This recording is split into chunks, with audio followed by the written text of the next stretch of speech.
Hello everyone, welcome to Crystal IQ knowledge. इस वीडियो में हम पढ़ेंगे क्लास 7th का सोशल स्टडीज का चैप्टर 3 क्लाइमेट्स ऑफ इंडिया।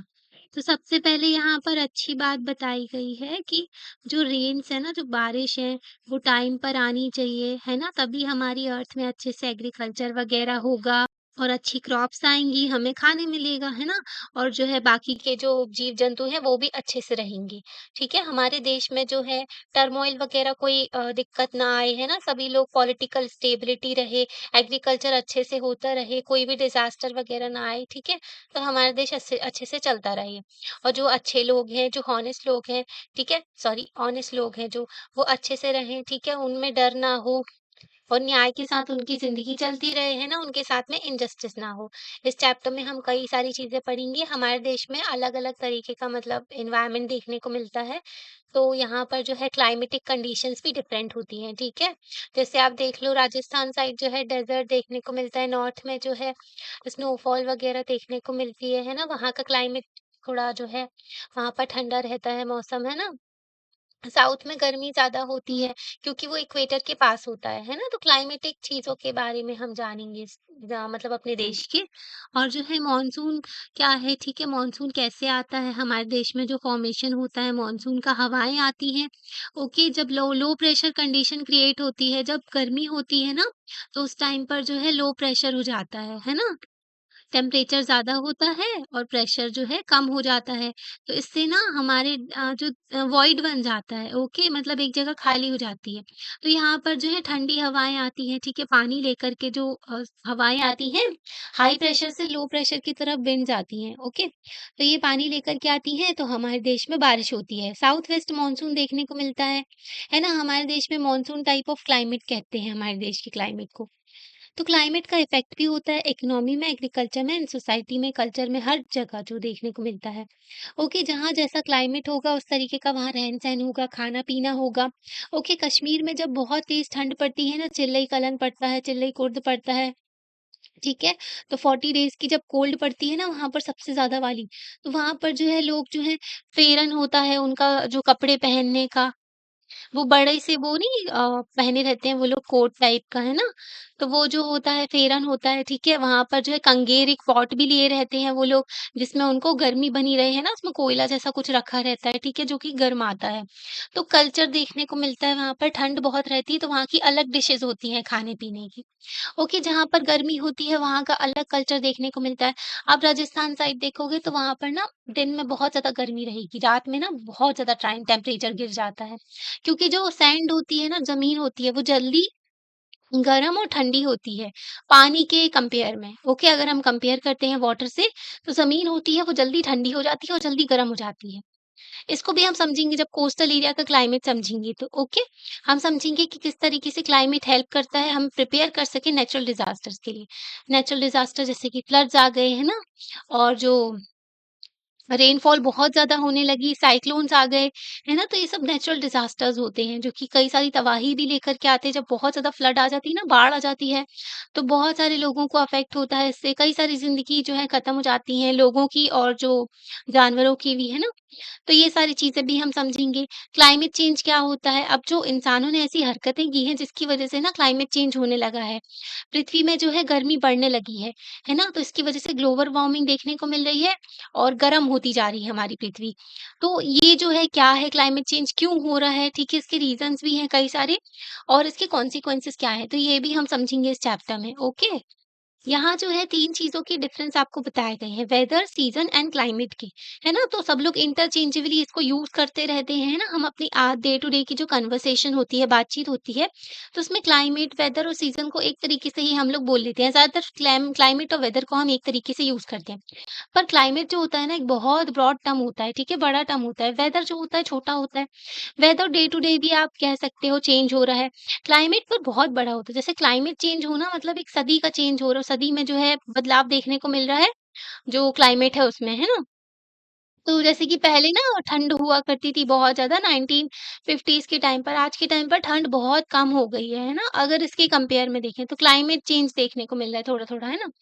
तो क्लाइमेट जो है हम यूज़ करते हैं, पर जो है हम इसको क्या वेदर और क्लाइमेट में जो डिफरेंस नहीं पता होता है लोगों को, तो उसको इंटरचेंजेबली यूज़ करते रहते हैं, है ना? पर वेदर की बात करें हम तो जो एक्सपीरियंस करते हैं हम घंटे में, है ना? 1 घंटे, 2 घंटे या फिर पूरे दिन में जो एक्सपीरियंस करते हैं, जैसे कि आज बारिश हो रही है, ओके बहुत ज़्यादा धूप निकली है या फिर बहुत हवा चल रही है, ठीक है? वेदर जो होता है चेंज होता रहता है। पर क्लाइमेट जो होता है ना, क्लाइमेट एक वेदर पैटर्न देखने को मिलता है एक रीजन का, एक पर्टिकुलर टाइम के लिए, है ना? तो एक्सपीरियंस करते हैं लॉन्ग पीरियड ऑफ टाइम में, तो बहुत समय तक एक ही तरीके का जब वेदर देखने को मिलता है या मतलब थोड़ा-थोड़ा चेंज होना और वही तरीके का वेदर देखने को मिलना, तो वो जो होता है वहाँ का क्लाइमेट बन जाता है।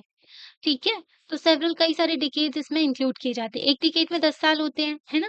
तो ये पैटर्न वेरी करता है रीजन टू रीजन, है ना? जैसे कि नॉर्थ अमेरिका का अलग हो सकता है, साउथ का अलग हो सकता है, अफ्रीका का अलग हो सकता है। अफ्रीका का वार्म क्लाइमेट देखने को मिलता है हमको, क्योंकि वहाँ से तीनों जो equator, Tropic of Cancer and Tropic of Capricorn तीनों गुजरती हैं, तो वहाँ पे थोड़ा गर्म देखने को मिलता है हमको माहौल, है ना? मतलब क्लाइमेट। तो यहाँ पर जो है हम कई सारे टाइप्स ऑफ क्लाइमेट के बारे में भी देखेंगे, है ना? तो पहले हम इंट्रोड्यूस कर लेते हैं अपने आप को सीज़न से। सीज़न्स क्या होते हैं? सीज़न्स जो अकर होते हैं अर्थ में, हमारी अर्थ ना घूमती रहती है सन के आस-पास, है ना? जैसे बहुत सारे प्लैनेट्स घूमते हैं, तो अर्थ भी जो है सन के जो है चक्कर लगाती है ना? सूरज के चक्कर लगाती है। तो सीज़न जो होता है कुछ महीनों के लिए होता है, ठीक है? हर साल आता है ये। है ना? तो हम कई सारे सीज़न देखने को मिलते हैं। स्प्रिंग आता है, समर होती है, मानसून होती है, ऑटम होता है और विंटर होते हैं।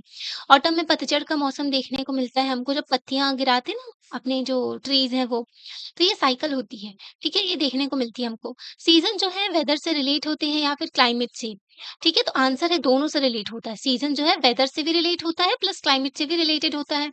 वेदर चेंज होता है सीज़न के साथ-साथ, ठीक है? जैसे सीज़न बदला, पहले जो है समर सीज़न था, ठीक है? उसके बाद में रेनी सीज़न आ गया। तो यहाँ पर हमको क्या देखने को मिला है, समर्स में हमको देखने को मिला गरम था, ठीक है? वेदर जो है हॉट देखने को मिल रहा था। अब रेनी सीज़न में हमको थोड़ा माइल्ड वेदर देखने को मिल रहा है, यहाँ पर जो है पानी गिरता है, ठीक है? तो ऐसी चीज़ें ह्यूमिड थोड़ा-थोड़ा दिखता है ना? तो यहाँ पर ना समर मंथ्स अगर जो गरम जो समर मंथ्स में अगर हम देखें सूखा-सूखा रहता है और हॉट रहती है ना गर्मियों के टाइम पर चीज़ें। तो ह्यूमिड और रेनी हो जाती है मॉनसून के टाइम पर, थोड़ी उमस रहती है ना? थोड़ी जो गर्म ना पसीना वगैरह आता है, जब भी ना बारिश होती है, तो उस टाइम पर थोड़ी ठंड भी रहती है, थोड़ा ह्यूमिड भी रहता है एनवायरनमेंट, है ना? तो ऐसी चीज़ें देखने को मिलती है, ठीक है? मतलब वेदर, तो वेदर चेंज होता रहता है ना सीज़न के साथ-साथ। समर्स में हमने देखा हॉट वेदर देखने को मिल रहा है, ओके? विंटर्स में हमने देखा कोल्ड वेदर देखने को मिल रहा है ना? तो ऐसे देखने को मिलता है। फर्दर जो आगे आगे देखें हम तो पैटर्न ऑफ सीज़न जो होता है, हर रीजन में जो है कनेक्टेड होता है क्लाइमेट के साथ में, है ना? जब हम देखते हैं वहाँ का हमेशा गर्म ही रहता है, ठीक है? जैसे हमने अफ्रीका में देखा ज़्यादातर वहाँ पर गर्मी ही पड़ती है, वहाँ का वेदर कैसा रहता है? गर्म रहता है। अब ये जो है हमने नोटिस किया बहुत सालों तक फिर उसके बाद हमको पता चला कि यहाँ का जो है वार्म क्लाइमेट देखने को मिलता है, ओके? ऐसे देखा जाता है। 4 मेन सीज़न्स होते हैं पूरी दुनिया में अगर हम बात करें तो स्प्रिंग होता है, समर होता है, ऑटम होता है, विंटर होता है, ओके?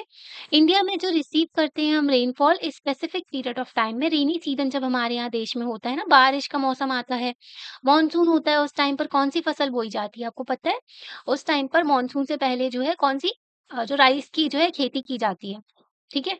इसके जो है प्लांट्स लगाए जाते हैं ताकि जो है इसमें क्योंकि राइस में बहुत ज़्यादा पानी लगता है ना, तो मानसून के पहले इसको लगाया जाता है। फिर राइस के बाद में जब विंटर सीज़न होता है ना, उस टाइम पर जो है अपनी गेहूँ की फसल लगाई जाती है ना? फिर जब गर्मियों का मौसम आने वाला होता है, उससे पहले गेहूँ की कटाई हो जाती है ना? यहाँ पर देखो ट्रेडिशनली हमारे देश में जो है ईयर्स को डिवाइड किया गया है 6 सीज़न में। 6 सीज़न जिसको ऋतुस भी कहते हैं, ठीक है? जो बड़े लोग होते हैं ना, तो उनको पता होता है। तो ऋतुस कहते हैं इसको, है ना? तो वसंत ऋतु आता है, स्प्रिंग सीज़न, ग्रीष्म, समर सीज़न, ठीक है? ग्रीष्म ऋतु कहते हैं, वर्षा ऋतु जिसको रेनी सीज़न कहते हैं, शरद ऋतु, ऑटम कहते हैं और हेमंता मतलब प्री विंटर, विंटर्स के पहले, शिशिर जो होता है विंटर। तो स्पेसिफिक रिचुअल्स भी अटैच्ड होते हैं इसमें, फेस्टिवल्स भी अटैच होते हैं इसके साथ-साथ। जो जैसे कि सीज़न चेंज होता है ना, उसके साथ में कई सारे फेस्टिवल्स भी आते हैं। ट्राइबल कम्युनिटीज़ की अगर हम आपको बताएँ तो हमारे देश में जो है बहुत सारी ट्राइबल्स कम्युनिटी होती हैं, जो जंगलों में रहते हैं, ठीक है? मतलब जंगलों में भी नहीं रहते और मतलब अब तो वो घुल-मिल रहे हैं लोगों के साथ में, पर उनकी जो प्रैक्टिसेज़ हैं थोड़ी जो है वो आइसोलेटेड भी होते हैं थोड़े, ठीक है? तो जो ट्राइबल कम्युनिटीज़ होती हैं ना, तो उनके कई सारे फेस्टिवल वो बहुत ज़्यादा फॉरेस्ट और नेचर के साथ में कनेक्ट होते हैं, ओके? तो ये जो होते हैं ये जैसे नहीं फसल लगती है या फिर कटाई होती है, जैसे गेहूँ की कटाई होती है तो वो लोग फेस्टिवल्स मनाते हैं, ओके? तो मौसम के साथ-साथ भी उन वो लोग जो है फेस्टिवल सेलिब्रेट करते हैं अपने। उनके कई सारे रिचुअल्स भी होते हैं, ऐसे ही हमारे देश में भी रिचुअल्स होते हैं। जैसे नहीं ठंड के जाने के बाद में जो है संक्रांति आएगी, है ना? तो ये सीज़न के साथ में फेस्टिवल भी आता है ना, जैसे बसंत पंचमी आती है, शरद पूर्णिमा आती है ना? तो ऋतु के साथ-साथ जो है कई सारे सीज़न भी जुड़े होते हैं। अगर हम पूरी दुनिया में देखें तो हम नोटिस करते हैं कि ह्यूमन जो हो गए, प्लांट हो गए, एनिमल्स हो गए, सभी लोग जो है ऋतुज़ और सीज़न के साथ में कनेक्टेड होते हैं, है ना? जैसे क्रॉप्स जो है ग्रो की जाती हैं, जो हम खाते हैं, ठीक है, जो हम कपड़े पहनते हैं, जैसे ठंड आ गई तो हम कपड़े पहनते हैं ना मोटे वाले, तो ठंडी ना लगे, तो सीज़न के साथ-साथ जो है हमारी जो रहने की जो चीज़ें होती हैं ना, वो सारी चीज़ें भी बदलती हैं। ओके? तो रीजन के अकॉर्डिंगली ही जो ट्रीज़ होती है ना, श्रब्स होते हैं वो भी। जैसे वसंत आती है तो मौसम जो फूल पत्ती होती है, फूल खिलते हैं, है ना? तो ये देखने को मिलता है, बसंत ऋतु आती है, तो सीज़न के साथ-साथ जो है ट्रीज़ होते हैं, जो श्रब्स होते हैं, छोटे-छोटे जो पेड़-पौधे होते हैं, वो भी खिलते हैं, है ना? अपनी जैसे कि नहीं बहुत ज़्यादा गर्मी पड़ती है, तो वो क्या करते हैं अपनी पत्तियाँ झड़ा देते हैं, है ना? ताकि उनसे ज़्यादा इवेपोरेशन ना हो पानी का। ओके, तो ये देखने को मिलता है। तो जो अपना कलर भी चेंज करते हैं वो ऑटम के साथ-साथ, और एनिमल्स भी होते हैं ना, जैसे ठंड आती है तो उनके ना थिक फर निकल आते हैं। जो उनके जो बाल होते हैं ना और ज़्यादा मोटे हो जाते हैं, ओके? मतलब ज़्यादा निकल आते हैं। तो विंटर्स के टाइम पर और वो हाइबरनेशन में भी चले जाते हैं। हाइबरने आपको ना गर्मियों में बहुत ज़्यादा छिपकली देखने को मिलेगी, पर ठंड में नहीं देखने को मिलती, है ना? अगर आप देखो तो जो आपका समर सीज़न होता है ना, उसमें आपको जो है बहुत सारी जो छिपकली वगैरह इधर-उधर देखने को मिल जाएँगी। पर विंटर्स में आपको नहीं देखने को मिलती ना। तो ऐसा देखने को मिलता है कि कई सारे एनिमल्स जो हैं छुप जाते हैं, ठीक है? हाइबरनेशन में चले जाते हैं। चींटियाँ भी आप देखो गर्मियों में निकलती, खूब मेहनत करती हैं वो। बारिश के पहले भी जो आपको बहुत सारी काली चींटी देखने को मिल जाती हैं। है ना? तो ये सारी चीज़ें होती हैं। फिर ठंड के टाइम पर आपको ज़्यादा देखने को मिलेगी, चींटी वगैरह भी नहीं देखने को मिलती है। क्लाइमेट जो है स्टेबल रहता है एक लंबे समय तक, है ना? और साइंटिस्ट जो है इसको रिकॉर्ड करते रहते हैं चेंजेस को, कि क्लाइमेट मतलब अगर देखो 1990s की क्लाइमेट को अगर अपन आज के क्लाइमेट में कंपेयर करें 2020s के बाद में, तो अलग देखने को मिलेगा, चेंज देखने को मिलता है। ओके, तो जो साइंटिस्ट होते हैं वो स्टडी करते हैं इन सब चीज़ों को। तो स्टडीज़ बताती हैं कि कई सारे चेंजेस देखने को मिल रहे हैं ह्यूमन एक्शंस की वजह से। ह्यूमन्स जो है ऐसे फॉसिल फ्यूल्स को बर्न कर रहे हैं, ठीक है? ऐसी गैसेस को रिलीज़ कर रहे हैं जिसकी वजह से क्या हो रहा है, जिसकी वजह से ना क्लाइमेट चेंज देखने को मिल रहा है। तो ह्यूमन्स के एक्शन जिसको एंथ्रोपोजेनिक एक्टिविटीज़ कहते हैं, जिसकी वजह से क्लाइमेट चेंज देखने को मिल रहा है। तो अभी तक हमने क्या-क्या देखा? हमने देखा कि वेदर जो है, जो हम एक्सपीरियंस करते हैं डे टू डे, जैसे कि विंडी है ना? हवाएँ चल रही हैं या फिर बारिश है, बहुत ज़्यादा रेनी है, हॉट है, ड्राई है। सीज़न जो होता है हर साल में आते हैं, 4 होते हैं, है ना? तो वो बार-बार आते हैं, ठीक है? तो साल में आते हैं सीज़न जो होते हैं, वेदर जो होता है सीज़न से कनेक्ट होता है ना? क्लाइमेट जो होता है लॉन्ग टर्म जो पैटर्न होता है एक पर्टिकुलर रीजन का, ओके? तो यहाँ पर कई सारे क्लाइमेट देखने को मिलते हैं वर्ल्ड में। हम इसको जो है सर्वे जो अपने देश का है क्लाइमेट उसके बारे में देखेंगे। ओके, तो यहाँ पर types of climates in India. हम अपने देश को जो है हमारे भारत जो है वो जाना जाता है लैंड ऑफ डाइवर्सिटी के लिए। यहाँ पर डाइवर्स कल्चर देखने को मिलते हैं, डाइवर्स फूड देखने को मिलता है, क्लोथ, ठीक है, लैंग्वेजेस, मतलब हमारे देश में ना बहुत ज़्यादा विविधता देखने को मिलती है। ठीक है, तो ये क्लाइमेट के साथ भी है, ठीक है? क्लाइमेट भी हमारे देश में जो है अलग-अलग देखने को मिलता है एक पर्टिकुलर रीजन का, है ना? तो नॉर्थ में देखें तो हमारे हिमालयन माउंटेन्स हैं, बड़े-बड़े पहाड़ हैं जिनमें बर्फ गिरती है ना? यहाँ पर बहुत बड़े-बड़े ग्लेशियर्स हैं जिनकी वजह से हमारी जो जैसे कि गंगा रिवर हो गई, ग्लेशियर का पानी आता है गंगा रिवर में बहुत सारा, है ना? ऐसे ही जो यमुना रिवर है, यमुनोत्री ग्लेशियर से आती है ये, ठीक है? वहाँ से इसका जो पॉइंट है वहाँ से ये इसका सोर्स है जहाँ से पानी आता है इसका। तो यहाँ पर ना अल्पाइन क्लाइमेट देखने को मिलता है, यहाँ पर ठंड रहती है, ठीक है? और स्नोई विंटर्स रहती है, यहाँ पर जो है बर्फ गिरती है, कूल समर्स होती हैं, जैसे कश्मीर की हम बात करें, लद्दाख की बात करें तो लद्दाख में कोल्ड डेज़र्ट देखने को मिलता है हमको, है ना? पैंगोंग त्सो लेक है यहाँ पर, बहुत सुंदर ब्लू लेक है जो, है ना? तो यहाँ पर जो है कूल समर्स देखने को मिलती है, समर भी उतनी नहीं पड़ती यहाँ पर, गर्मियाँ ज़्यादा नहीं पड़ती हैं, ठीक है? अल्पाइन जो वर्ड है अल्प से निकला है, अल्प्स का मतलब है अल्प्स जो है ना एक माउंटेन रेंज है यूरोप में। जैसे हमारे यहाँ हिमालयन माउंटेन रेंज है ना, बहुत सारे माउंटेन्स होते हैं तो उनको रेंज कह देते हैं, है ना? तो वैसे ही जो है अल्प्स माउंटेन रेंज है यूरोप में। तो यहाँ पर ना आपको बहुत ज़्यादा थिकेस्ट क्लोथिंग देखने को मिलेगी, बहुत मोटे-मोटे कपड़े पहनते हैं क्योंकि यहाँ पर ठंड बहुत होती है ना? अब हम लोअर हिमालयस की बात करें, पहले जो होते हैं हिमाद्री होते हैं, फिर हिमाचल होता है, फिर शिवालिक होता है। तो ये सबसे पहला जो हिमाद्री होते हैं, यहाँ पर बहुत ठंड पड़ती है।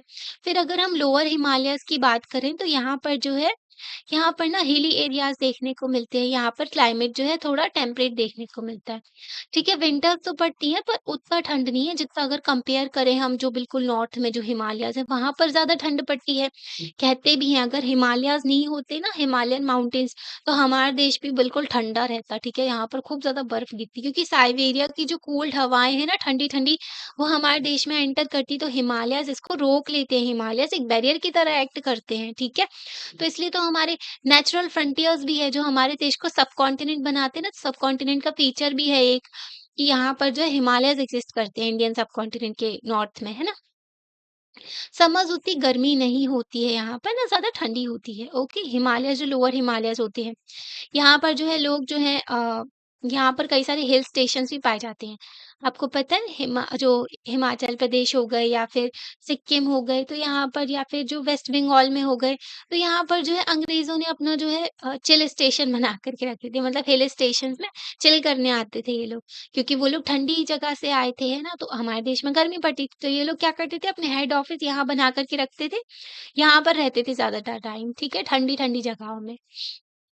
ओके, तो यहाँ पर जो है लोग क्या करते हैं यहाँ पर, तो यहाँ का क्लाइमेट बहुत अच्छा देखने को मिलता है। ठंडी भी रहती है और थोड़ा हीट भी रहती है ना? तो नॉर्मल रहता है।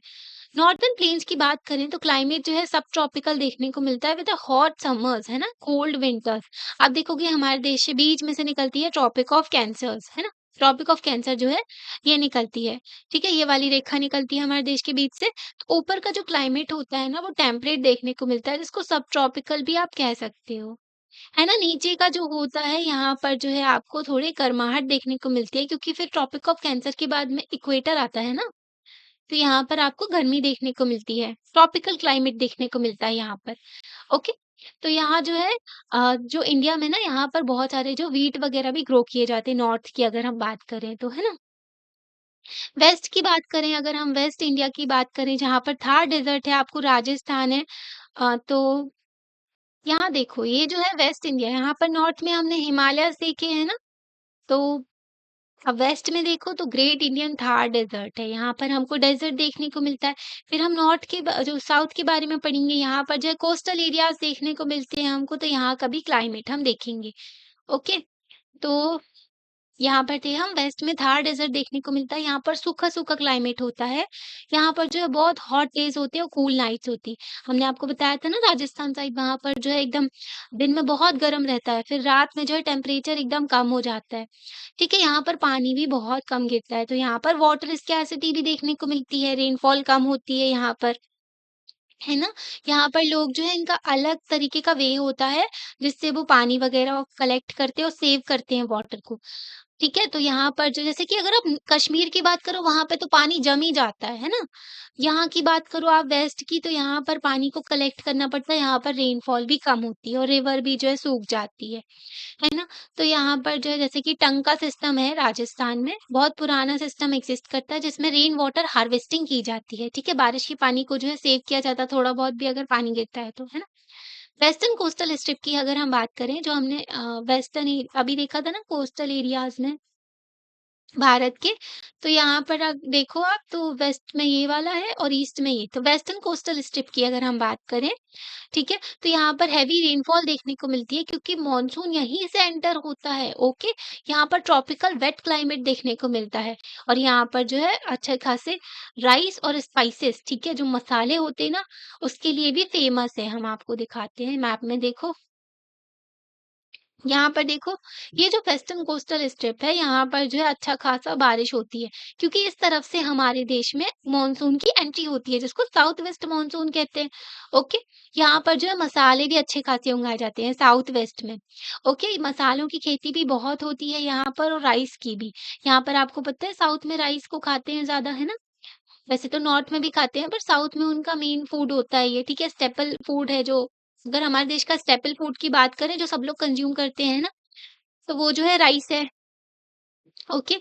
तो सेंट्रल डेक्कन प्लेट्यू की बात करें, यहाँ पर सेमी एरिड क्लाइमेट देखने को मिलता है, हॉट समर्स देखने को मिलती है, माइल्ड विंटर्स देखने को मिलती है और मॉडरेट रेनफॉल देखने को मिलती है, क्योंकि यहाँ पर भी जो है रेनी सीजन के टाइम पर मॉडरेट रेनफॉल देखने को मिलती है। जैसे ये डेक्कन प्लेट्यू है, ठीक है? अब यहाँ पर ना वेस्टर्न घाट में बहुत सारी पहाड़ हैं, तो क्या होता है कि जब पहाड़ में ऐसे हवा आती है ना, तो वह हवा आती है, चढ़ती है, चढ़ती है, चढ़ती है, तो यहाँ पर अपना पानी गिराती जाती है, ठीक है? बहुत सारा पानी लेकर के आती है हवा, ठीक है? मॉइस्चर होता है, तो पानी गिराती जाती है। फिर जब यहाँ तक पहुँचती है ना पीक में, फिर उसका जो है ड्राई हवा हो जाती है, सूखी हो जाती है, ठीक है? तो यहाँ पर जो है, यहाँ पर ना लीवर्ड साइड हो जाता है, ठीक है? ये जो है विंडवर्ड साइड है। तो विंडवर्ड साइड में ना सारा पानी गिरा देती है, फिर इस तरफ लीवर्ड साइड पड़ जाता है। यहाँ पर रेन शैडो एरिया भी कहते हैं इसको, ठीक है? यहाँ पर फिर पानी नहीं बचता, ठीक है? तो इसलिए डेक्कन प्लेट्यू जो है रेन शैडो एरिया में पड़ जाता है। इस प्लेट्यू में ना काली मिट्टी पाई जाती है, ब्लैक सॉइल है ना, यहाँ पर वोल्केनिक इरप्शन हुए थे जब हमारा देश आगे को बढ़ रहा था ना, यहाँ पर टकराने के लिए, ये भी हमने आपको समझाया है, ठीक है? जैसे हिमालयस का फॉर्मेशन हुआ था, जो इंडियन प्लेट जो थी ऐसे जो ये टकराते-टकराते फिर ऊपर गई, फिर उसके बाद में जो है हिमालयस का फॉर्मेशन हुआ। तो यहाँ पर वोल्केनिक इरप्शंस हो रहे थे, तो उससे ये मिट्टी बनी है, ठीक है? इग्नियस रॉक से बनी है ये मिट्टी। तो यहाँ पर जो है कॉटन की खेती की जाती है अच्छी खासी। ओके, इतना समझे आप? तो यहाँ पर जो है बारिश वगैरह नहीं हो पाती है अच्छे से, क्योंकि सारा पानी तो वेस्टर्न घाट से ले लेते हैं, इसलिए तो वेस्टर्न घाट्स जो है बायोडायवर्सिटी हॉटस्पॉट में भी आता है, ठीक है? क्योंकि यहाँ पर बहुत ज़्यादा रिच फ्लोरा एंड फौना पाए जाते हैं, बहुत सारे जीव-जंतु पाए जाते हैं और बहुत सारे पेड़-पौधे पाए जाते हैं वेस्टर्न घाट्स में। ओके, यहाँ पर जो है घूमने भी जाते हैं लोग बहुत सारे, यहाँ पर लैंडस्लाइड भी देखने को मिलती है, ओके। तो ईस्टर्न इंडिया की अगर हम बात करें और सदर्न पेनिनसुला की बात करें, यहाँ पर जो ट्रॉपिक क्लाइमेट जो देखने को मिलता है, ट्रॉपिकल क्लाइमेट, यहाँ पर माइल्ड विंटर्स होती हैं और वेट एंड ड्राई पीरियड्स देखने को मिलते हैं। मतलब मानसून आता तो है, ओके, मतलब थोड़ा बहुत मानसून भी देखने को मिलता है यहाँ पर। ईस्टर्न इंडिया की हम बात करें, यहाँ पर ठीक है, फिर थोड़ी-थोड़ी जो लेक वगैरह वहाँ से हवाएँ जो है पानी लेकर के आती और जब ना मानसून की हवाएँ ऐसे एंट्री होती है, फिर ऐसे पूरा घूम कर के पानी गिराती है, फिर लौटती है ना जब मानसून की हवाएँ, तो इस तरफ से लौटती है ना? तो इस तरफ से लौटती है तो तमिलनाडु यहाँ पर जो है कर्नाटका साइड यहाँ पर बारिश कराते हुए जाती हैं। ओके, तो ये देखने को मिलता है। अब जो है आप जो समझेंगे बाद में जो टर्म्स हमने पढ़े ना ट्रॉपिकल, सब ट्रॉपिकल जो कि रिलेटेड है लैटीट्यूड से। हमने पढ़ा था कि जो यहाँ पर बीच में इक्वेटर होती है, ओके? फिर ऊपर जो आती है ट्रॉपिक ऑफ कैंसर आती है, नीचे जो होती है ट्रॉपिक ऑफ कैप्रिकॉर्न होती है। तो यहाँ पर जो क्लाइमेट देखने को मिलता है ना इसको ट्रॉपिकल क्लाइमेट कहते हैं। इसके जो ऊपर का क्लाइमेट देखने को मिलता है ना, तो ये इसको कह देते हैं क्या सब ट्रॉपिकल क्लाइमेट कह देते हैं, है ना? तो ये चीज़ें भी हम पढ़ेंगे। अब हम देखते हैं फैक्टर्स जो डिटरमाइन करते हैं कि क्लाइमेट कैसा होता है ना? क्लाइमेट कैसा होगा उस जगह का। ठीक है? जो क्या चीज़ होती है जिससे क्लाइमेट जो है डिफरेंट देखने को मिलता है ना? कैसी कौन-सी चीज़ है जिसकी वज़ह से हमको अलग देखने को मिल रहा है? कई सारे फैक्टर्स होते हैं, कई सारे जो जैसे कि जनरल वन होते हैं, है ना? जो जनरल क्लाइमेट देखने को मिलता है, लोकल जो इन्फ्लुएंस होती है उन चीज़ों की वजह से भी, जैसे कहीं पर जो है बहुत पहाड़ हैं, ठीक है? तो वहाँ का क्लाइमेट अलग देखने को आपको मिल जाएगा, है ना? अभी हम देखेंगे इन चीज़ों के बारे में। तो लैटीट्यूड, सबसे पहला जो फैक्टर्स होता है जो क्लाइमेट को इन्फ्लुएंस करता है, वो होता है लैटीट्यूड्स हमने पढ़ा था ना, लैटीट्यूड्स होते हैं, लॉन्गिट्यूड्स होते हैं, है ना? तो ये जो होते हैं लैटीट्यूड्स, इक्वेटर भी लैटीट्यूड है, ठीक है? ये देखो लैटीट्यूड्स हैं ये। ओके, लेटे हुए लैटीट्यूड्स होते हैं, लॉन्गिट्यूड ये लंबे वाले जो होते हैं, है ना? तो प्लेसेस नियर द इक्वेटर जो इक्वेटर के पास में होती हैं, तो उसको लो लैटीट्यूड्स कहते हैं, है ना? जो इक्वेटर के पास में ये होगा उसको लो लैटीट्यूड कहेंगे हम, यहाँ पर गर्माहट रहेगी, है ना? यहाँ पर जो है क्या होता है ना कि पृथ्वी हमारी गोल है और जब सूरज की किरणें पड़ती है ना, ये झुकी हुई है, ठीक है? आपको पता है हमारी पृथ्वी जो है झुकी हुई रहती है ना? ऐसा थोड़ा-सा टिल्ट है उसका। ओके, तो यहाँ पर जब भी ना सूरज यहाँ पर है, ठीक है, बड़ा-सा होता है, तो यहाँ से जब सूरज की किरणें पड़ती है ना, सबसे ज़्यादा इक्वेटर की साइड में पड़ती हैं। फिर स्लैंटिंग रेज़ पड़ती है यहाँ पर North Pole and South Pole में लेटी हुई थोड़ी-थोड़ी रेज़ पड़ती हैं। तो सबसे ज़्यादा इक्वेटर में पड़ती है, इसलिए यहाँ पर गर्माहट रहती है। ट्रॉपिकल जो रीजन है ना, इक्वेटर ट्रॉपिक ऑफ कैंसर से लेकर के ट्रॉपिक ऑफ कैप्रिकॉर्न तक का यहाँ पर गर्माहट देखने को मिलती है। ठीक है, और पोल्स के पास में अगर हम बात करें तो पोल्स को हम हाई लैटीट्यूड कह देते हैं। यहाँ पर हाई लैटीट्यूड्स होते हैं, यहाँ पर हाई लैटीट्यूड होता है। इक्वेटर के आसपास का रीजन जो है लो लैटीट्यूड कहलाता है। ओके, तो इक्वेटर में ठंड देखने को मिलती है और ये वाला जो रीजन होता है यहाँ पर गर्म देखने को मिलती है चीजें, है ना, हॉट देखने को मिलती है। तो यहाँ पर ये इसलिए होता है क्योंकि जो सन का एंगल होता है रेज़ का, हमने आपको बताया ना कि सीधा जो सोलर रेडिएशन होता है ना, सबसे ज़्यादा यहाँ इक्वेटर की साइड में पड़ता है, ठीक है? सोलर की जो सन की जो किरणें हैं, है ना? जो सूरज की। ठीक है? तो इक्वेटर जो होता है वहाँ पर जो रेज़ होती है ना एकदम परपेंडिकुलर देखने को मिलती हैं, सीधी-सीधी पड़ती हैं यहाँ पर, ओके? तो सन की जो किरणें होती वही बात है बार-बार दी हुई है यहाँ पर, ओके? तो सारी की सारी जो एनर्जी होती है ना वो फ़ोकस हो जाती है स्मॉलर एरिया में इक्वेटर के सरफेस में, ठीक है? अर्थ के सरफेस में सॉरी। तो यहाँ पर जो पोलर रीजन की अगर हम बात करें नॉर्थ एंड साउथ पोल की बात करें तो यहाँ पर रेज़ जो होती है इंक्लाइंड होती है, ऑब्लिक होती हैं, ठीक है? यहाँ पर जो एनर्जी है डिस्ट्रीब्यूट हो जाती है लार्जर सरफेस में। ओके, तो यहाँ देखो यहाँ जब गई ना जो हवा जो सूरज की किरणें गई तो यहाँ पर जो है फैल जाती हैं, ठीक है? बहुत सारे सरफेस में ये और जो बीच की बात करें इक्वेटर की तो यहाँ पर सीधी की सीधी जो पड़ती है, ठीक है? सूरज की किरणें, तो यहाँ पर गर्म रहता है ना? तो इसी की वजह से ना पोल्स में ठंडी देखने को मिलती है। ओके, पोलर रीजन जो है यहाँ पर ज़्यादा हीट रिसीव नहीं होती है, ठीक है? इक्वेटोरियल ज़ोन में ज़्यादा हीट रिसीव होती है। ओके, तो हम देखें इंडिया में भी कन्याकुमारी एंड जो निकोबार आइलैंड्स हैं ये क्लोज हैं इक्वेटर के तो यहाँ पर गर्माहट देखने को मिलती है, गर्मी देखने को मिलती है, ठीक है? और जो प्लेसेस हैं जो नॉर्थ में हैं, वहाँ पर ठंडी देखने को मिलती है, श्रीनगर हो गए तो यहाँ पर ठंड देखने को मिलती है। ओके, तो हमने समझा क्या लैटीट्यूड के बारे में समझा अभी, जिसकी वजह से क्लाइमेट इन्फ्लुएंस होता है, क्लाइमेट का एक फैक्टर है इन्फ्लुएंस होने का, है ना? तो जो सूरज की किरणें पड़ती ना उससे। अब देखते हैं हम एल्टीट्यूड के बारे में। हमने देखा हिल स्टेशन यहाँ पर जो है पॉपुलर टूरिस्ट डेस्टिनेशन होती है, यहाँ पर बहुत सारे टूरिस्ट आते हैं क्योंकि यहाँ का क्लाइमेट जो है कूल होता है ना? तो इंडिया में जो है कई सारे हैं जैसे कि मुन्नार हो गई, थेनी हो गए, ठीक है? उद्दागम, मंडलम जो हो गया, ऊटी, ऊटी बहुत फेमस है ना? ऊटी जो लोग जाते हैं घूमने के लिए। मंदिकेरी, महाबलेश्वर, माउंट आबू, शिमला, नैनीताल, दार्जिलिंग। और तवांग मोनेस्ट्री फेमस है अरुणाचल प्रदेश की, शिलांग जो है मेघालय का हो गया, माउंट आबू जो है राजस्थान का हो गया, शिमला जो हिमाचल प्रदेश का, नैनीताल उत्तराखंड का, दार्जिलिंग जो है वेस्ट बंगाल का है। ओके, तो ऐसे देखने को मिलते हैं ये सारे हिल स्टेशंस जो हैं, बहुत सुंदर होते हैं ये, ठीक है? तो हमने देखा ये लोकेटेड होते हैं हायर एल्टीट्यूड में जैसे कि ये फ्लैट सरफेस है, ठीक है? ये अब जो है ये पहाड़ के ऊपर वहाँ पर लोकेटेड है हायर एल्टीट्यूड में, ऊँचाई में लोकेटेड है। तो इनका टेम्परेचर अलग देखने को मिलता है प्लेन्स से, है ना? तो हम इसकी वजह ये ना पर हम समझ नहीं पाते हैं कि ये ठंडे क्यों होते हैं, तो इसको भी हम समझेंगे अभी, ठीक है? तो साइंस क्लासेस में भी आपने देखा होगा कि जो अगर हम ऊपर की बात करें तो यहाँ पर ठंड देखने को मिलती है, नॉर्थ की सॉरी साउथ की बात करें तो यहाँ पर गर्म देखने को मिलता है ज़मीन में, है ना?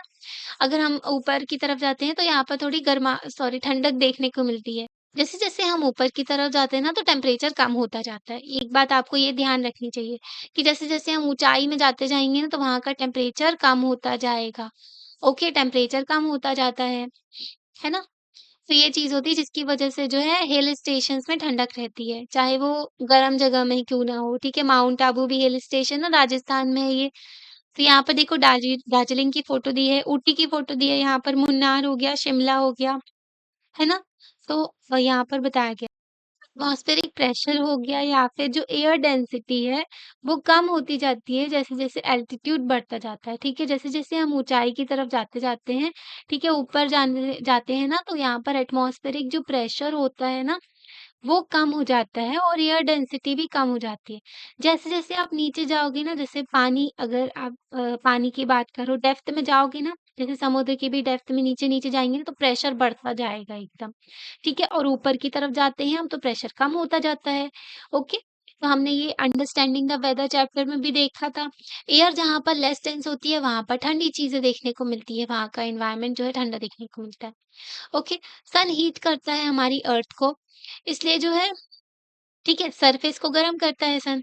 अब जो है जब हवाएँ ऊपर जाती सॉरी जो जब हम ऊपर की तरफ जाते हैं ना, तो यहाँ पर हवाएँ जो है उतना गर्माहट नहीं देखने को मिलती है ना? सरफेस ज़्यादा गर्म देखने को मिलता है। अगर हिल स्टेशन वगैरह कहीं बना हुआ है, तो वहाँ पर ठंडक देखने को मिलती है ना? हिमालयस जो है बहुत हाई हैं, ठीक है? वहाँ पर की पीक जो माउंटेन होता है ना, वहाँ पर टेम्परेचर बहुत कम होता है। वहाँ की जो है हवा भी वैसी होती है जहाँ पर साँस नहीं ले पाते हैं, ठीक है? जैसे-जैसे पहाड़ के ऊपर जाते-जाते ना, तो वहाँ पर जो हवाएँ होती हैं वो लेस डेंस हो जाती हैं, है ना? तो वहाँ पर साँस लेने में भी दिक्कत होती है, इसलिए लोग ऑक्सीजन टैंक लेकर के जाते हैं। हिमालय जो है एकदम ना स्नो से कवर हुए हैं, वहाँ पर जो है बहुत ज़्यादा ठंड देखने को मिलती है। ऊटी जो है एंड कोयम्बटूर जो है यहाँ पर सेम लैटीट्यूड है ओह! ये तो एक्सप्लोर करने को दिया है आपको। तो ये हम आपको बताते हैं, ऊटी हो गई या फिर कोयम्बटूर हो गई, ये ना सेम लैटीट्यूड में लोकेटेड है, ठीक है? तो ऊटी हो गया और कोयम्बटूर जो है सेम लैटीट्यूड है इनका। तो जो इनकी अगर हम बात करें, पर इनका एल्टीट्यूड डिफरेंट है, ओके? जो ऊटी की हम बात करते हैं तो 10 टू 25 डिग्री वहाँ पर देखने को मिलता है समर का टेम्परेचर, और कोयम्बटूर की बात करें तो यहाँ पर 25 से 38 देखने को मिलता है टेम्परेचर, है ना? गर्मियों का तो यहाँ पर कम देखने को मिल रहा है, यहाँ पर ज़्यादा देखने को मिलता है कोयम्बटूर में। ऐसा क्यों है? ऐसा इसलिए है क्योंकि ये डिफरेंट है इनका एल्टीट्यूड, ओके? ऊटी की हम बात करें तो ये जो है नीलगिरी हिल्स में है, ओके? तो ये जो है बहुत ऊँचाई में है, ठीक है? ऊटी तो यहाँ पर इसलिए टेम्परेचर कम देखने को मिलता है, यहाँ पर ठंडक देखने को मिलती है, ओके? और कोयम्बटूर की बात करें, ये भी ऐसा हिल स्टेशन है पर उतना नहीं है, ठीक है? मतलब ये जो है ज़्यादा ऊँचाई में नहीं है, इसलिए जो है यहाँ का जो ठंडक नहीं देखने को मिलती, यहाँ पर थोड़ी गर्माहट देखने को मिलती है। अब जो है हमने लैटीट्यूड देख लिया, एल्टीट्यूड देख लिया, ठीक है? लैटीट्यूड भी जो है क्लाइमेट को जो है इन्फ्लुएंस करता है। हमने देखा एल्टीट्यूड किस तरीके से इन्फ्लुएंस करता है। अब देखते हैं प्रॉक्सिमिटी टू सीज़, ठीक है? मतलब जो सी के आस-पास जो एरिया होता है ना, वहाँ पर भी क्लाइमेट डिफरेंट देखने को मिलता है। टेम्परेचर जो कोस्टल एरिया का होता है, वहाँ ना वेरी करता है ना? अगर इसको हम कंपेयर करें जैसे कि लैंड के टेम्परेचर से जो कि कोस्टल एरिया से बहुत दूर है, और कोस्टल एरिया के टेम्परेचर को हम कंपेयर करें तो दोनों में बहुत डिफरेंस देखने को मिलता है।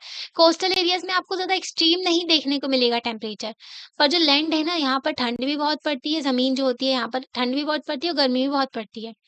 मतलब जो अंदर का भाग करें हम अपने भारत देश का, जैसे मध्य प्रदेश की अगर हम बात करें, दिल्ली की बात करें, तो यहाँ पर जो ठंड और जो गर्मी अच्छी खासी पड़ती है।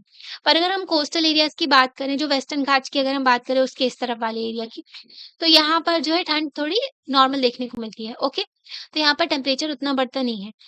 तो समर्स जो होती है यहाँ पर ज़्यादा गर्म नहीं होती है, यहाँ पर विंटर्स भी ज़्यादा ठंडी नहीं होती है। क्योंकि ना सी जो होते हैं मॉडरेटर की तरह एक्ट करते हैं टेम्परेचर के लिए। यहाँ पर लैंड ब्रीज़ और सी ब्रीज़ चलती है, हवाएँ चलती हैं जो कि इसको नॉर्मल कर देती हैं। ये डायग्राम जो है सब दिखाता है आपको फिनोमेना, आपकी जो साइंस टेक्स्ट बुक है ना, उसमें भी आपने जो पढ़ा हो, इसके आगे आपको डिस्कस करोगे साइंस में भी, है ना? हीटिंग एंड जो कूलिंग जो होता है लैंड और वाटर का कोस्टल एरियाज़ में। हमने आपको बताया था जो पानी जो होता है जल्दी ठंडा हो जाता है और गर्म हो जाता है, ठीक है? पर जो ज़मीन होती है ना, वो क्या करती है, हीट एब्ज़ॉर्ब करती है क्विकली, ओके? अ सॉरी, हमने उल्टा बोल दिया। जो पानी जो होता है ना, इसमें टाइम लगता है, ठीक है? गरम और ठंडे होने में। और जो ज़मीन होती है ना, ये जल्दी ठंडी होती है और जल्दी गरम हो जाती है, ठीक है? तो यहाँ पर जब सन की रेज़ पड़ती है ना, तो इसको थोड़ा टाइम लगता है। मतलब ये दिन में ठंडा है पानी, अब इसको गरम हो रहा है, रात तक ये गरम हो जाएगा, ठीक है? अब ज़मीन जो है दिन में गरम हो गई और रात में जो है ठंडी हो जाएगी, है ना? तो ऐसी चीज़ें देखने को मिलती हैं। तो रात में हमको क्या देखने को मिला? रात में हमने देखने को मिला दिन भर की सूरज की किरणों की वजह से जो है, ये क्या हुआ, पानी गर्म हो गया, पर इसको ठंडा होने में बहुत टाइम लगेगा, तो इसमें से क्या होगा, ठंडी हवाएँ जो हैं ज़मीन की तरफ चलेंगी, और जो लैंड होता है ना, जो ज़मीन होती है, ये दिन भर में गर्म हुई और फिर रात में फटाक से ठंडी भी हो जाती है, ओके? जैसा इसका सूरज की किरणें पड़ेंगी वैसा। तो यहाँ पर क्या होता है, यहाँ पर गर्म हो गया, यहाँ पर ठंडा हो गया, ठीक है? तो ऐसी हवा चलती है, तो यहाँ पर जो है कोस्टल एरिया जो है रीजन, इसमें ना ठंडी हवाओं की वजह से यहाँ पर नॉर्मल हो जाता है टेम्परेचर। ये हमने देखा समर की कंडीशन। विंटर्स की देखें तो यहाँ पर जो है हीट ना अर्थ से निकलती है। ओके, कोस्टल रीजन जो है वार्म हो जाता है सी की एयर से, ठीक है? सी जो है अपनी धीरे-धीरे करके हीट छोड़ने लगता है, ओके? और लैंड जो है वो भी अपना हीट छोड़ते हैं। पर जो सी की अगर हम बात करें ना, तो ये जो है अपना धीरे-धीरे जो गर्माहट छोड़ती है, ठीक है? हमने आपको बताया ना पानी देर से थोड़ा गर्म होता है और ठंडा, इसमें टाइम लगता है। पर ज़मीन जो होती है ना, फटाक से अपना जो है हीट को छोड़ देती है। तो यहाँ पर अगर ठंड हो गई है ना, तो यहाँ की जो हवाएँ हैं यहाँ पर नॉर्मल कर देती हैं टेम्परेचर को। तो बेसिकली अगर सम अप करें हम इस टॉपिक को, अ, तो आपको समझ में आया ये? तो एक बार और देख लेते हैं। समर्स में हमने क्या देखा कि एक बात आपको क्लियर समझनी चाहिए कि पानी जो है उसको टाइम लगता है ठंडा और गर्म होने में, ज़मीन फटाफट ठंडी और गर्म हो जाती है, ठीक है? तभी समर्स के टाइम पर बहुत तेज़ जब जो सन की रेज़ पड़ती हैं पानी के ऊपर, तो ये धीरे-धीरे करके जो है अपना हीट एब्ज़ॉर्ब करता है, ठीक है?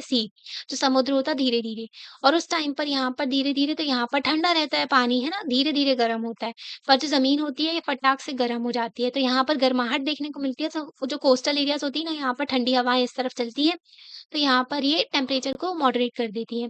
अब विंटर्स के टाइम पर ना जो ये फटाक से गर्म हो गया ज़मीन, है ना? अब ये जो है ये जब तक पूरा समर सीज़न के थ्रू ये जो है गर्म हो गया पानी, है ना? तो अब ये जो है अपनी धीरे-धीरे हीट छोड़ता रहेगा, ठीक है? तो यहाँ पर जो है गर्माहट बनी रहेगी, तो इससे टेम्परेचर हमें ना ज़्यादा ठंडा देखने को मिलता है, ना गर्म देखने को मिलता है कोस्टल एरियाज़ में। ओके, तो हम जो है जब कोस्टल एरियाज़ से हम अंदर की तरफ जाते हैं अपने भारत की तरफ, अगर हम इधर कोस्टल एरियाज़ की बात करें, अब हम और अंदर की तरफ एंटर करते हैं, तो यहाँ पर ना टेम्परेचर ज़्यादा देखने को मिलता है क्योंकि ये जो है सी से बहुत दूर होते हैं। है ना? तो टेम्परेचर एक्सट्रीम होता जाता है, समर भी ज़्यादा पड़ेगी और विंटर्स भी ज़्यादा देखने को मिलेगा। फॉर इंस्टेंस हम मुंबई और नागपुर की बात करें, ये लोकेटेड है सिमिलर लैटीट्यूड में। बट मुंबई जो है सी के पास है, तो यहाँ पर कूलर समर देखने को मिलती है, यहाँ पर ज़्यादा गर्मी नहीं देखने को मिलती और माइल्ड विंटर्स मतलब यहाँ पर ज़्यादा ठंड भी नहीं देखने को मिलती। पर नागपुर जो है, ये दूर है कोस्ट से, है ना? तो यहाँ पर जो है हमको 44 डिग्री समर देखने को मिलती है यहाँ पर टेम्परेचर, है ना? मतलब यहाँ पर बहुत ज़्यादा गर्मी देखने को मिलती है और विंटर्स भी अच्छी खासी एक्सट्रीम देखने को मिलती है, 10 डिग्री तक पहुँच जाता है। ठीक है? तो कोस्टल एरिया इस तरीके से इन्फ्लुएंस करते हैं हमारी जो क्लाइमेट को, है ना? तो मुंबई का रेंज ऑफ टेम्परेचर जो है, बहुत डिफरेंस देखने को मिलता है मैक्सिमम और मिनिमम जो है ना? तो अबाउट 14 डिग्री सेल्सियस देखने को मिलता है और नागपुर का अगर हम देखें तो 34 मिनिमम देखने को मिलता है ना? मतलब टेम्परेचर डिफरेंस जब हमने निकाला, इसको माइनस कर देते हैं ना इससे विंटर और समर का, तो पता चल जाता है 34 डिग्री देखने को मिला है ना नागपुर का। तो ये है, सी से अगर आप दूर होगे तो यहाँ पर जो है एक्सट्रीम होता जाएगा क्लाइमेट। अब जो हवाएँ होती हैं ना वो भी इन्फ्लुएंस करती हैं। जैसे विंड जो है अ, जो ये क्या करती है गरम और ठंडी हवा एक जगह से दूसरी जगह जो जाती हैं, है ना? तो हमने देखा था हाई प्रेशर से लो प्रेशर की तरफ हवाएँ जाती हैं हमेशा। ओके, तो ये आपको याद होना चाहिए। है ना? स्टेट जैसे कि पंजाब, हरियाणा, राजस्थान, मध्य प्रदेश यहाँ पर जो है हवाएँ जो होती हैं वेस्ट से आती हैं। ओके, वेस्ट तरफ से हवाएँ आती हैं ये वाले रीजन में, है ना? तो ये हमने देखा अभी। ओके, तो ये क्या करती हैं, ये डेज़र्ट से आती हैं, अरेबिया वाले रीजन से, अफ़गानिस्तान वाले रीजन से, तो यहाँ पर सूखी-सूखी हवाएँ आती हैं। अगर पानी से आएँगी तो मॉइस्चर लेकर के आएँगी, है ना? तो यहाँ पर क्या देखने को मिलता है, ड्राई एंड हॉट एयर देखने को मिलता है। इसकी वजह से यहाँ पर हीट वेव्स देखने को मिलती है समर्स में, है ना? लू भी चलती है, बहुत गर्म हवाएँ देखने को मिलती हैं।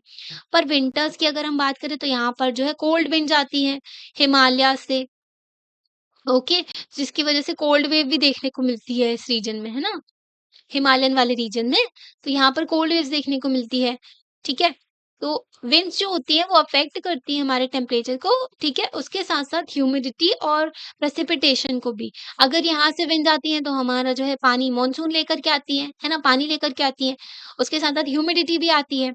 हमने देखा ड्राई विंड्स जब आती है ना, डेज़र्ट वगैरह से और जो है तो वो सूखी-सूखी रहती हैं। अगर वो उसकी बात करें हम सी से जो हवाएँ आती हैं ना, तो मॉइस्चर लेकर के आती हैं, पानी लेकर के आती हैं, है ना? तो बाद में फिर रेनफॉल होती है, ठीक है? तो अभी मानसून के बारे में भी देखेंगे तो आपको समझ में आ जाएगा, ठीक है? टोपोग्राफी क्या होती है? टोपोग्राफी जो होती है, जो फिज़िकल सरफेस में कई सारे फीचर्स देखने को मिलते हैं ना, जैसे कि माउंटेन्स हो गए, हिल्स हो गए, वैलीज़ हो गई, स्लोप्स हो गए, है ना? ढलान देखने को मिली है, कहीं पर कोस्टल एरियाज़ देखने को मिल रहा है, कहीं पर जो है हमको वैली देखने को मिली है। वैली समझते हो ना? जो ऐसे बन जाती है, यहाँ से पहाड़, यहाँ पर वैली बन गई, यहाँ से रिवर निकल रही है ना? तो ये देखने को मिलता है। तो टोपोग्राफी भी जो बहुत इम्पोर्टेंट रोल प्ले करती है क्लाइमेट को डिटरमाइन करने में। जैसे कि हिमालयाज़ की और काराकोरम रेंज की अगर हम बात करें तो ये जो है इंडियन सबकॉन्टिनेंट को प्रोटेक्ट करती हैं, कोल्ड जो विंड्स आती हैं ना डेज़र्ट से, सेंट्रल एशिया के, वहाँ से ये जो है प्रोटेक्ट करती हैं। अगर हिमालयाज़ नहीं होते तो हमारा देश पूरा जो है ठंडा हो जाता, ठीक है? क्योंकि यहाँ से जो पूरी ठंडी-ठंडी हवाएँ आती, पूरी हमारे देश में एंटर करती। पर हिमालयाज़ जो एक बैरियर की तरह एक्ट करते हैं, जो कि हमारे देश को प्रोटेक्ट करते हैं ठंडी हवाओं से, है ना? यहाँ पर देखो ये काराकोरम रेंज है ना? फिर लद्दाख, फिर ज़ंस्कर रेंज है, फिर पीर पंजाल पड़ जाता है यहाँ पर। जैसे कि फ्लैट टोपोग्राफी होती है थार डेज़र्ट की, तो थार डेज़र्ट में जो है इसमें कुछ भी प्रोटेक्ट नहीं है, ये भाई अच्छा खासी गर्म हवाएँ देता है, ठीक है? पर अरावली जो है, अरावली जो रेंज है ना, तो वो प्रोटेक्ट करती है कि थार डेज़र्ट और एक्सटेंड ना हो आगे तक, ठीक है? बढ़ ना जाए। तो थार डेज़र्ट को ये जो अरावली रेंज है, अरावली के जो पहाड़ हैं, ये प्रोटेक्ट करते हैं आगे जो है थार डेज़र्ट ना फैले, ठीक है? नेक्स्ट सेक्शन में जो है हम रोल देखेंगे वेस्टर्न घाट्स का जो इंडिया के जो साउथ वेस्ट मॉनसून में, है ना? तो ये भी हम देखेंगे। ठीक है, अब सबको हम अगर साथ में रखें तो क्लाइमेट जो है एक रीजन का डिटरमाइन होता है सारे जो फैक्टर हमने अभी पढ़े, लैटिट्यूड, एल्टीट्यूड है ना? और जो टोपोग्राफी है ना, विंड, प्रॉक्सिमिटी टू सी के जो आसपास वाला एरिया है ना, तो वो भी। और जो है डिस्क्राइब करें अगर हम क्लाइमेट को, तो उसके लिए हमको पैटर्न्स ऑफ टेम्परेचर देखने को मिलता है, प्रेसिपिटेशन देखना होती है कि किस तरीके से स्नोफॉल देखने को मिल रही है या फिर रेनफॉल देखने को मिल रही है या फिर जो है फॉग देखने को मिल रहा है और विंड की कंडीशन, ये सब चीज़ें जब देखी जाती है ना 3 और 4 डिकेड और उससे ज़्यादा डिकेड्स में, तब जाके हम क्लाइमेट को डिफाइन करते हैं कि इस जगह का ऐसा क्लाइमेट है, तो पूरी चीज़ों को नोटिस किया जाता है। फिर उसके बाद में बताया जाता है कि यहाँ का क्लाइमेट ऐसा है। माइक्रो क्लाइमेट जो है climate localised in small area, ठीक है? एक स्मॉल एरिया, छोटे से एरिया का, ठीक है? तो ये डिफर करता है क्लाइमेट का जो आसपास का जो रीजन होता है उस यहाँ पर अलग तरीके का टेम्परेचर देखने को मिलता है, ह्यूमिडिटी देखने को मिलती है, प्रेसिपिटेशन देखने को मिलता है, एक स्मॉल ज्योग्राफिकल एरिया का। ठीक है? तो यहाँ पर अरावली बताई हुई है, यहाँ पर अर्बन हीट आइलैंड्स बताए हुए हैं। अरावली रेंज जो है, ये जो है रेंज पहले बहुत बड़ी है, ओल्ड फोल्ड माउंटेन है, ठीक है? बहुत पुराना माउंटेन है ये और जो है ये धीरे-धीरे करके इरोड हो गया। पहले ये हिमालय से भी ऊँचा हुआ करता था, फिर धीरे-धीरे करके इरोजन हो गया। इरोजन होता है ना विंड से, ठीक है? जो रेन रेन से होता है, ओके? तो ऐसे इरोजन होते-होते ये थोड़ा कम हाइट का हो गया। ठीक है, अर्बन हीट आइलैंड्स के बारे में भी हम पढ़ेंगे, ओके? जैसे हम बात करें अगर एन्क्लोज़्ड जो वैली होती है और जैसे कि एक वैली हो गई, ठीक है? तो यहाँ से जो पहाड़ देखने को मिले, यहाँ पर भी पहाड़, तो यहाँ पर जो वैली है, यहाँ का अलग ही क्लाइमेट देखने को मिलेगा। हो सकता है यहाँ पर थोड़ा ठंडा देखने को मिले क्लाइमेट, है ना? कुछ फॉरेस्ट जो हो जाते हैं, ठीक है? उनका खुद का माइक्रो क्लाइमेट देखने को मिलता है, जहाँ पर जैसे अरावली को देख लो, यहाँ पर थोड़ा जो है क्लाइमेट डिफरेंट देखने को मिलेगा क्योंकि यहाँ पर बहुत सारे पेड़-पौधे हैं। थार डेज़र्ट का अलग देखने को मिल जाता है ना? ऐसे ही अर्बन हीट आइलैंड्स बन जाते हैं, ठीक है? तो इनका क्लाइमेट अलग देखने को मिलता है। कुछ सिटीज़ जो होती है यहाँ पर बहुत बड़ी-बड़ी बिल्डिंग्स जैसे कि आप अहमदाबाद का एग्ज़ाम्पल ले सकते हो, यहाँ पर जो है गर्मियों के टाइम पर अर्बन हीट आइलैंड्स बन जाते हैं। ठीक है, आज के टाइम पर ये मेजर प्रॉब्लम देखने को मिल रही है। यहाँ पर बहुत सारी बिल्डिंग्स देखने को मिलती हैं और कंक्रीट का स्ट्रक्चर होता है, ठीक है? पूरी रोड्स एकदम कंक्रीट की देखने को मिल रही हैं, है ना? और जो बड़ी-बड़ी बिल्डिंग्स देखने को मिल रही हैं, तो इसकी वजह से पेड़-पौधे बहुत कम होते हैं यहाँ पर, वेजिटेशन कम होती है और यहाँ पर जो है ग्राउंड वाटर रिचार्ज भी नहीं हो पाता है क्योंकि बारिश भी होगी तो पूरी पानी इधर-उधर चला जाता है, ठीक है? पहले क्या होता है मिट्टी वगैरह रहती तो वहाँ पानी जो है ज़मीन के नीचे जाता है ना? तो वेजिटेशन भी कम है, जहाँ पर पेड़-पौधे होते हैं वहाँ पर ठंडक बनी रहती है, ठीक है? तो इसकी वजह से जो हीट होती है ना वो ट्रैप हो जाती है इन बिल्डिंग्स के बीच में और उसकी वजह से क्या होता है, और ज़्यादा गर्म देखने को मिलता है वो रीजन, है ना? Urban heat islands major problem देखने को मिल रही है जो सिटीज़ हैं उसमें, ठीक है? बड़ी-बड़ी बिल्डिंग्स होती हैं और जो है यहाँ पर पेड़-पौधे कम होते हैं, यहाँ पर जो है हीट ट्रैप हो जाती है, ये कंक्रीट हर जगह कंक्रीट का बना होता है स्ट्रक्चर। माइक्रो क्लाइमेट इन्फ्लुएंस करता है लोकल फ्लोरा एंड फौना को, ठीक है? और जो क्रॉप की ग्रोथ होती है उसको भी और ह्यूमन हेल्थ को भी अफ़ेक्ट करता है ये और जो हमारी ज़िंदगी है उसको भी, है ना? तो क्लाइमेट तो हर चीज़ को अफ़ेक्ट करता है। अब आगे का चैप्टर जो है हम नेक्स्ट पार्ट में कवर करेंगे। आपको लेक्चर कैसा लगा आप लाइक करके बता सकते हो, चैनल को सब्सक्राइब भी कर सकते हो और अपने फ्रेंड्स के साथ में शेयर भी कर सकते हो। Thank you.